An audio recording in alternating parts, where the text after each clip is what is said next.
السلام عليكم احبابي، بغيت نبارطاجي معكم هنايا واحد الورد جانا باش نديرو موديل ديال هذا الكاغ الكبير بالريزين ديال ورد الخطوبه لتخليد ذكرى داك النهار المبارك.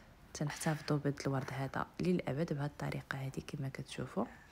بعدا اول حاجه كنت ديجا نشفت الورد بالسيليكا جيل، ومن بعد من هنايا كنقاد الخلفيه اللي تبان من الفاس الاخر. جيت كنحاول نقاد بحال هكايا شي ديزاين زوين اللي يبان من جهات بجوج.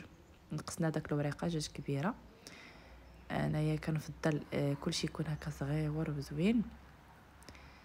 وابخي كنقادو بهاد العويد هذا باش ما يتكونوش لينا لي ميكرو بابلز. الناس اللي كيخدموا لا غيتين غادي يفهموني، وباش يبقى ليفي ترونسبارون باين، يعطي واحد الشكل زوين. كنستف هاد الوريضات هادو الحمر ديال الورد ديال تركيا على شكل قليب،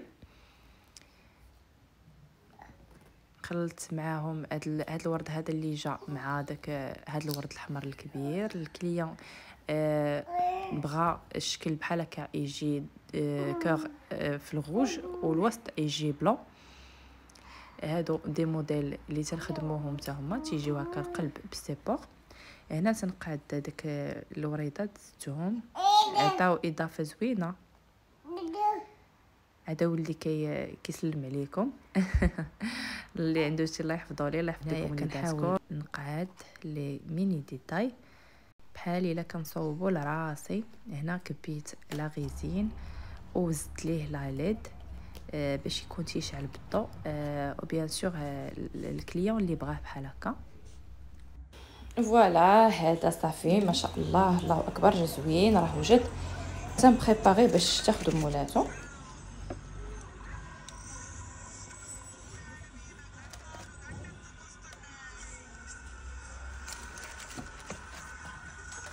وبيان سور اللي بغى يصاوب حتى هو بحال هذا الموديل يتواصل معنا. انا نخلي لكم الرقم ديال لي كوموند، ومرحبا باي واحد بغى يصاوب بحال هذا الموديل، ولا كاين شكل مضلع، كاين هذا الكاغ سيبور صغير، كاين الكاغ كبير، كل حاجه تمامها. مرحبا بالجميع. فوالا دابا غادي نبارطاجي معكم النتيجه اللي حبيتها، والحمد لله كاع الناس اللي فاش كنت كنصورها بحال هكا في المكتبه جاو لي كليون شافوه فريمون عجبهم بزاف وشكروه. وتنتمنى حتى نتوما تكون النتيجه عجباتكم بزاف، وخليو لي الراي ديالكم. ونشوفكم فيديو جديد، وشكرا على المتابعه.